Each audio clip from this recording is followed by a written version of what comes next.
వైఎస్ఆర్సీపీ అధినేత జగన్మోహన్ రెడ్డికి మరో షాక్ తగలబోతోందా? జగన్మోహన్ రెడ్డికి అత్యంత సన్నిహితంగా ఉండేటువంటి ఆ నేత ఇప్పుడు వైసీపీని వీడడం ఖాయమా?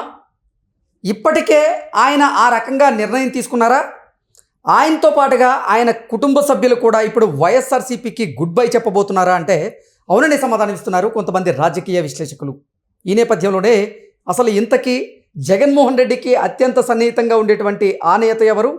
అతను తన కుటుంబ సభ్యులు ఎందుకు వైఎస్ఆర్సీపీకి గుడ్ బై చెప్పబోతున్నారు?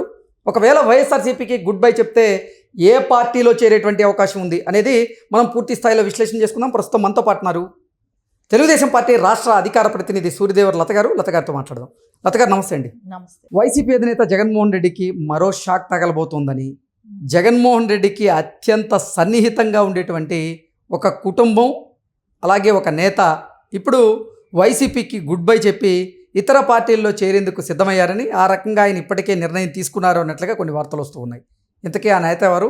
ఆయన కుటుంబంతో సహా ఎందుకు వైసీపీకి గుడ్ బై చెప్పబోతున్నారు? ఒకవేళ ఏ పార్టీలో చేరబోతారు అంటే ఏం చెప్తారు? అంటే ఇప్పుడు ఒకటి వైఎస్ఆర్సీపీ పార్టీ తీసుకుంటే ఉన్న పరిస్థితి అది. ఎందుకంటే ఎవరు కూడా ఉండలేకపోతున్నారు. ఇంకోటి ఏంటంటే ఆ నాయకుడు బయట రావట్లేదు. బయట వచ్చినా కూడా అంటే ఒక పార్టీ పరంగా ఏదైనా ఒక సిద్ధాంతం తీసుకుందాం అనుకుంటే కూడా ఎలాంటిదంటే మత ఘర్షణలు జరుగుతాయా, ఎవరైనా చచ్చిపోతున్నారా, ఏదో శవరాజకీయం అనేది వాళ్ళ ప్రోత్సాహం, వాళ్ళ పద్ధతి, వాళ్ళ పార్టీ సిద్ధాంతం కూడా అదేలాగా అనిపిస్తుంది. అది వర్కౌట్ అవ్వట్లా ప్రతిసారి. ఎందుకంటే ఒకసారి నమ్ముతారు ప్రజలు, 2 సార్లు నమ్ముతారు. సరే, నమ్మించడానికి చాలా రకాల ప్రయత్నాలు చేశాడు. ఒకసారి బాబాయ్ హత్య అన్నాడు, తర్వాత కోడికత్తి, తర్వాత గులకరాయి, మనం చూస్తూనే ఉన్నాం ఇట్లాంటి. ఇప్పుడు కూడా చూడండి, ప్రవీణ్ హత్య కూడా హత్య అని చెప్పి మాట్లాడు, అంటే ఒక యాక్సిడెంట్ ని హత్యగా. అంటే ప్రవీణ్ పగడాల మరణాన్ని వైఎస్ఆర్సీపీ రాజకీయ లబ్ధి కోసం వాడుకోవాలనేటువంటి ప్రయత్నం చేస్తుంటారు. అదే కదా జరిగింది. ఇప్పుడు వాళ్ళ సోషల్ మీడియా అంతా అదే జరిగింది, అదే ప్రచారం చేశారు.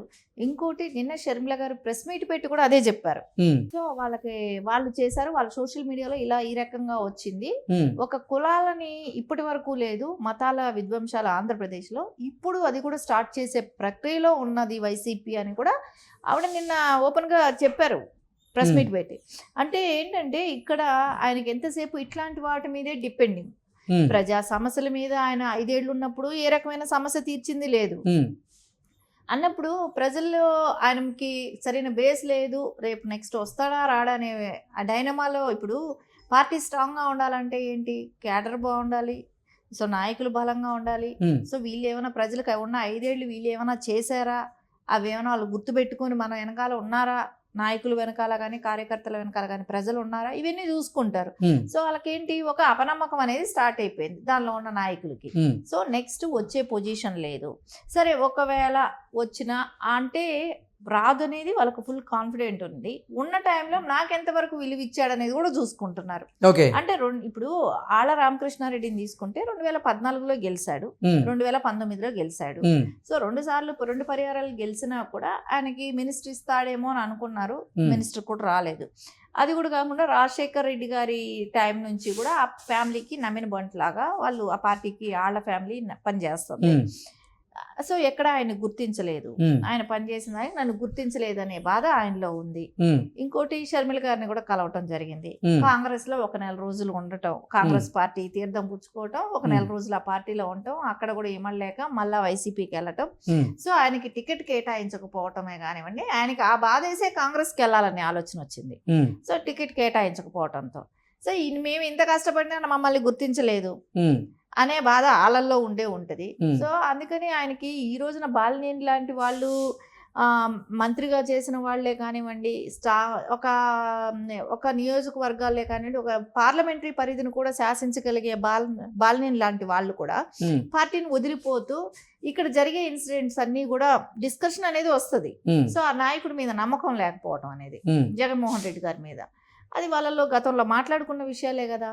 బాలినేని గారి ఆల్రెడీ జనసేనలో ఉండటమే కానివ్వండి, ఆళ్ళగారికి కలిసి వచ్చిన విషయమే అవుతుంది. ఎందుకంటే ఆ పార్టీలో ఆల్రెడీ వైసీపీ నుంచి వెళ్ళిన వాళ్ళు ఎక్కువ భాగం జనసేనలో ఉంటాం. సో వీళ్ళు కూడా ఏంటంటే జనసేనకి వెళ్ళాలనే ఒక ప్లానింగ్ కూడా ఉండటం, ఇవన్నీ జరుగుతూ ఉంటుంది.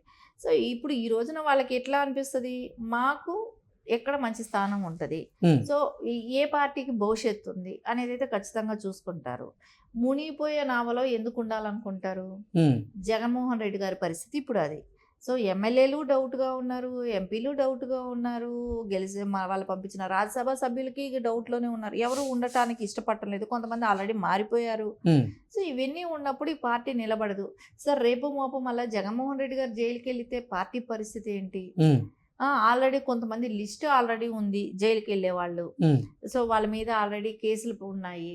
ఇవన్నీ చూస్తే మనం ఎందుకు ఇక్కడ కన్నా మనం వేరే పార్టీలో వెళ్ళటం బెటర్ అనేది ఆలోచన వాళ్ళకి వచ్చే ఉండొచ్చు. ఓకే, అంటే ఇప్పుడు నిజంగానే వైఎస్ఆర్సీపీకి ఆళ్ళ రామకృష్ణారెడ్డితో పాటుగా ఆయన కుటుంబ సభ్యులు కూడా రాజీనామా చేయబోతున్నారా? ఒకవేళ వైసీపీకి రాజీనామా చేస్తే ఏ పార్టీలో వారు చేరేటువంటి అవకాశం ఉందంటే ఏం చెప్తారు? అంటే ఇప్పుడు వరకు వాళ్ళకి బాలినేని గారి మద్దతు ఉంది కాబట్టి ఉమ్, మేబీ వెళ్తే జనసేనకి వెళ్ళినా వెళ్ళొచ్చు. ఓకే, అంటే జనసేన నుంచి కూడా ఈ కుటుంబానికి ఆహ్వానం ఉందా అంటే ఏం చెప్తారు? ఉండొచ్చు. ఇప్పుడు జనసేనకి అవసరం లేదు, ఇప్పుడేమీ ఎలక్షన్స్ లేవు, ఉమ్, సో వాళ్ళకి వీళ్ళు వస్తే ఇప్పుడు వాళ్ళకి సీట్ ఇచ్చి ఎక్కడో గెలిపించుకోవాలన్న అవసరం వాళ్ళకి లేదు, జనసేనకి అవసరం లేదు. కానీ వీళ్ళకి కావాలి కదా, ఇప్పుడు వాళ్ళ లాంటి వాళ్ళకి ఏంటంటే నెక్స్ట్ వాళ్ళ రాజకీయ భవిష్యత్తు ఏంటనేది వాళ్ళకి ఆలోచన ఉంటుంది. ఉమ్, ఇప్పుడు జనసేనకి ఇప్పుడు క్యాడర్ తెచ్చుకొని నేను ఇప్పుడు ఎలక్షన్లోకి వెళ్ళాలి, రేపు పొద్దున మాకు ఒక క్యాండిడేట్ కావాలని ఎత్తుకునే పరిస్థితి వాళ్ళకి అవసరం లేదు, ఇంకో 4 ఏళ్ళ వరకు వాళ్ళకి అవసరం లేదు. ఉమ్. సరే ఇప్పుడు వీళ్ళకి అంటే 4 ఏళ్ల పాటు అవసరం లేకపోయినప్పటికీ క్షేత్రస్థాయిలో పార్టీని బలోపేతం చేయాలంటే ప్రతి నియోజకవర్గంలో నిలబడేందుకు ఒక నాయకుడైతే అవసరం కదా. నేను అదే అంటున్నా. ఇప్పటికిప్పుడే అర్జెంట్ అయితే వాళ్ళకి అవసరం లేదు. ఉమ్, నేను చెప్పేది ఏంటంటే ఇప్పటికిప్పుడు అర్జెంట్ అవసరం లేదు వాళ్ళకి.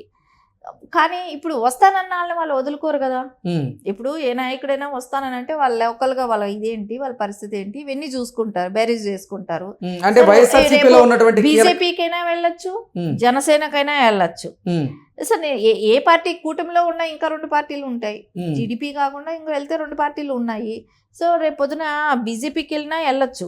ఇప్పటికే వైఎస్ఆర్సీపీలో ఉన్నటువంటి కొంతమంది కీలక నేతలు కూడా వైసీపీని వీడేందుకు సిద్ధమయ్యారని, వారికి ఇప్పుడు జనసేన ఆహ్వానం పలుకుతుందని రకరకాల వార్తలు చూసాం. అందులో భాగంగానే బొత్స సత్యనారాయణ గురించి కొన్ని వార్తలు వచ్చాయి. బొత్స సత్యనారాయణ గారు వైఎస్ఆర్సీపీని వీడడం ఖాయమని, ఆ రకంగా ఆయన నిర్ణయం తీసుకున్నారని, ఆయనకి జనసేన నుంచి కూడా ఆహ్వానం అందుతోంది అని, జనసేనలో చేరేందుకు ఇప్పుడు ఆయన సిద్ధమయ్యారని రకరకాల వార్తలు చూసాం. ఈ నేపథ్యంలోనే ఇప్పుడు ఆళ్ళ రామకృష్ణారెడ్డి ఆయన కుటుంబం కూడా జనసేన వైపు వెళ్ళేటువంటి అవకాశం ఉందా అంటే ఏం చెప్తారు? ఇప్పుడు ఆళ్ళ రామకృష్ణారెడ్డి గారికి అయితే చాలా వరకు ఆ పార్టీ మీద వైసీపీ పార్టీలో ఉండకూడదని అయితే ఆయన డెసిషన్ తీసుకున్నట్టే కనపడుతుంది. ఎందుకంటే మనం ఇక్కడ చూస్తే కాంగ్రెస్కి వెళ్ళాడు కానీ అది పార్టీ స్థిరంగా ఉండదనుకొని రిటర్న్ వచ్చి ఉండొచ్చు మేబీ. ఎందుకంటే ఆయనకి వైసీపీలో ఉండటం అనేది ఇష్టం లేదు, సో వేరే ఆప్షన్ లేక కాంగ్రెస్కి వెళ్ళాడు. సరే ఇప్పుడు అదే బెటర్మెంట్ జనసేన ఇప్పుడు అధికారంలో వచ్చింది కూటమి ప్రభుత్వం, సో జనసేనలో అవకాశం కల్పించుకోవాలని ప్రయత్నించవచ్చు, లేకుంటే బీజేపీలో అవకాశం తెచ్చుకోవాలనేది ప్రయత్నించవచ్చు. ఎందుకంటే అధికారంలో ఉంది కాబట్టి రేపు పొద్దున వాటి తరపున నేను ఎక్కడైనా సీటు తెచ్చుకోవచ్చు అనే ఆలోచన వాళ్ళకి రావచ్చు. సో అందుకని వాళ్ళు ఖచ్చితంగా రేపు బొత్స సత్యనారాయణ కూడా ఏం తక్కువేం కాదు, ఆయన రాజకీయ జీవితం రిటైర్మెంట్ రేపు పొద్దున వైఎస్ఆర్సీపీ లాంటి పార్టీలో ఉండి మన రాజకీయ జీవితం శూన్యం చేసుకోవటం కన్నా ఏదో ఒక మంచి పార్టీలో ఉంటేనో రాజకీయ భవిష్యత్తు ఉంటుంది కదా. ఇప్పుడు ఆయనకి ఎట్లాగో రిటైర్డ్ 70 ఏళ్ళు పైనే అయిపోయింది, రాజకీయాల్లో ఉంటారో లేదంటే ఇప్పుడే అయిపోతారో కూడా తెలియదు. కాకపోతే వాళ్ళ ఫ్యామిలీ కంటూ ఒక స్థిరమైన ఇది ఉంది కాబట్టి సో రాజకీయం పరంగా చూసుకున్నప్పుడు వెళ్ళొచ్చు. బీజేపీకి వెళ్ళినా ఆశ్చర్యపోవాల్సిన మళ్ళీ లేదు, జనసేనలోకి వెళ్ళినా ఆశ్చర్యపోవాల్సిన మళ్ళీ. ఓకే, ఖచ్చితంగా వాళ్ళకి ఆపర్చునిటీ వస్తే జంప్ అయిపోతారు. ఓకే, ఓకే అండి, thank you so much. Thank you.